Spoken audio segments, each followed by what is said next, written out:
चलिए जरा आपको बताते हैं कि इस चिट्ठी में लिखा क्या है। चिट्ठी तो हमने आपको दिखा दी। आतंकी यासीन मलिक की पत्नी ने ये लेटर लिखा है, ये चिट्ठी लिखी है और इसमें राहुल गांधी को पत्र लिखकर क्या कहा गया है आपको बता रहे हैं। यासीन मलिक के खिलाफ जो केसेस चल रहे हैं अलग अलग मामलों में देश विरोधी गतिविधियों के, उसमें मदद मांगी गई है। एनआईए ने दरअसल यासीन के लिए फांसी की सजा की मांग की है। जिस तरह से देश विरोधी गतिविधियों में शामिल रहा, कश्मीरी पंडितों के नरसंहार में हाथ रहा, टेरर को बढ़ाने में इसका हाथ रहा, उसको लेकर फांसी की मांग की और अब सजा के खिलाफ मुशाल मलिक अपील कर रही हैं कि राहुल गांधी उनकी मदद करें। राहुल गांधी इस मुद्दे को संसद में उठाएं, यासीन मलिक के मुद्दे को संसद में उठाएं, ये मुशाल मलिक की अपील है और ये अपील सीधे पाकिस्तान से आई। और मुशाल मलिक इसके लिए क्या दलील दे रही हैं कि जम्मू कश्मीर में शांति कायम करने में यासीन मलिक मदद करेगा। वो यासीन मलिक जो जम्मू कश्मीर में अराजकता फैला रहा था, आतंक फैला रहा था, लोगों को मौत के घाट उतारने में मदद कर रहा था, वो शांति में मदद करेगा, ऐसा मुशाल मलिक कर रही हैं। आपको कह रही हैं, आपको बताएं 2022 में यासीन को उम्र कैद की सजा हो चुकी है और एनआईए जितनी गंभीर धाराएं इसमें हैं उसको लेकर अब फांसी की सजा की मांग कर रही है। 2 नवंबर से यासीन मलिक भूख हड़ताल पर बैठ गया है। उसको लग रहा है कि अब फांसी मिलने वाली, क्योंकि एनआईए ने अपील कर दी है और यही वजह है कि छटपटा रही है पाकिस्तान से मुशाल मलिक और ये कह रही है कि मदद के लिए राहुल गांधी आगे आए, राहुल गांधी सदन के अंदर ये मुद्दा उठाएं। लेकिन चलिए, यासीन मलिक कौन है? अभी हमने आपको थोड़ा सा इंट्रो दिया था, जरा बताते हैं दर्शकों के सामने जानकारी, चलिए जल्दी से रख देते हैं कि यासीन मलिक है कौन। जेकेएलएफ का प्रमुख है यासीन मलिक और ये संगठन आपको बताएं बैन है भारत में। जेकेएलएफ आतंकी और अलगाववादी संगठन है जिसका प्रमुख रहा है और यासीन ने 4 वायुसेना के जवानों पर गोलियां चलाई थी। बहुत सारे मामले हैं और हमले में 3 जवानों की मौत हो गई थी। इसके अलावा आपको बताएं, चौथे जवान ने आतंकी यासीन की पहचान कर ली थी और पूर्व जज नीलकंठ गंजू की हत्या में भी इसी का हाथ था, यासीन मलिक का हाथ था। कश्मीरी पंडितों पर जिस तरह से अत्याचार हुए उसमें भी यासीन मलिक का नाम सामने आया था। टेरर फंडिंग के आरोप है, यानी पैसे देकर आतंक फैलाने के आरोप यासीन मलिक पर लगे हैं। मलिक ने 1988 में आपको बताएं जेकेएलएफ में शामिल हुआ था और तब से घाटी में लगातार आतंक फैलाने की कोशिश करता रहा। 1990 में जेकेएलएफ का चीफ बन गया था यासीन और इसी दौरान उसने जमकर यहाँ कश्मीर में ये आतंक का पूरा पर्याय बना और आतंक फैलाने की कोशिश की और अब ये जेल के अंदर है जहाँ ये छटपटा रहा है क्योंकि इसे लग रहा है कि इसे फांसी की सजा मिल सकती है। लेकिन आपको बताएं, जिस तरह का ये लेटर है वो कई सवाल खड़े करता है। सवाल इसलिए खड़े करता है कि आखिर इस तरह का लेटर राहुल गांधी को ही क्यों लिखा मुशाल मलिक ने? आखिर मदद की गुहार क्यों लगाई है एक आतंकी के लिए जिसने टेरर फंडिंग की है, जिसने कश्मीरी पंडितों को यहाँ पर उन पर अत्याचार किया? कई सवाल खड़े होते हैं, जरा आपके सामने हम जानकारी रख रहे हैं। जिसने जन्नत को नर्क बनाया है, आखिर वो डरा हुआ क्यों?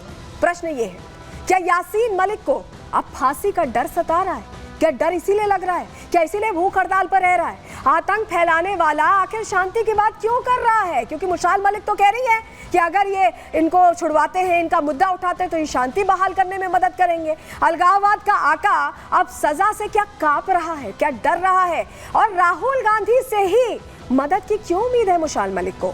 अलगाववादियों से कांग्रेस का क्या प्रेम बरकरार है और इसीलिए मदद की अपील राहुल गांधी से भी की जा रही है। राहुल गांधी से खैर मदद मांगने के अलग अलग वजह भी हो सकती हैं, वो अलग अलग वजह हम आगे आपको दिखाएंगे, समझाएंगे। लेकिन स्मृति ईरानी भी इसको लेकर प्रश्न पूछ रही हैं। सुनिए क्या कह रही है स्मृति ईरानी। जिन्होंने आतंक मचाया जम्मू कश्मीर में, बेगुनाहों की जानें ली, यूनिफॉर्म्ड हिंदुस्तान के पर्सनेल को मौत के घाट उतारा, वो सहारे और सहयोग के लिए गांधी परिवार की ओर हाथ बढ़ा रहे हैं। हम में से कोई भी हिंदुस्तानी क्या किसी आतंकवादी या आतंकवाद के समर्थन में कही हुई बात का समर्थन करेंगे?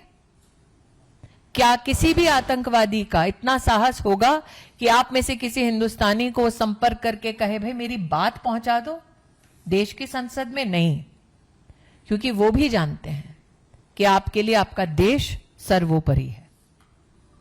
तो ऐसा क्या है कि आतंक फैलाने वाले अब कांग्रेस से सहारा मांग रहे हैं? तो हम आपसे कह रहे थे कि हम आपको बताएंगे कि आखिर राहुल गांधी के पास ही अपील वाली चिट्ठी क्यों आई है। जरा एक तस्वीर आप देखिए, तस्वीर आप देखेंगे तो आपको समझ में आएगा। ये साल 2006 की तस्वीर है। मनमोहन सिंह आपको नजर आ रहे हैं, प्रधानमंत्री थे उस वक्त। और मुलाकात किससे हो रही है, पहचान गए होंगे आप, यासीन मलिक से मुलाकात हो रही है। बाकायदा हाथ मिलाया जा रहा है और ये तस्वीर कांग्रेस के लिए हमेशा सरदर्द बनी रही है। और अब तो चिट्ठी भी आ गई है, जो खुद अपील वाली चिट्ठी सीधे पाकिस्तान से आ रही है राहुल गांधी के लिए। ये तस्वीर आपने देख ली, जरा बता देते हैं आपको कि इस तस्वीर का अर्थ क्या है। ये मुलाकात हुई कहाँ थी और क्यों हुई थी, क्यों किसी को यहाँ पर मुलाकात करनी पड़ी एक ऐसे चेहरे से जिसने टेरर फैलाया। चलिए जानकारी जल्दी से आपके सामने रख देते हैं। पीएम मनमोहन सिंह ने यासीन मलिक को खुद निमंत्रण दिया था। जी हाँ, खुद निमंत्रण आया था।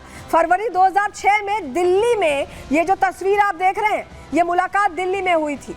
ये तस्वीर बता रही है कि आतंकी से प्रधानमंत्री के आवास में ही मुलाकात हुई। यासीन मलिक से कांग्रेस की ये जो तस्वीर है, ये करीबी बताती है। और इस मुलाकात को जनसंपर्क कार्यक्रम बताया गया था कि जनसंपर्क कार्यक्रम है, उसके तहत अलग अलग लोगों से मिल रहे हैं, उसमें यासीन मलिक से भी मिल रहे हैं।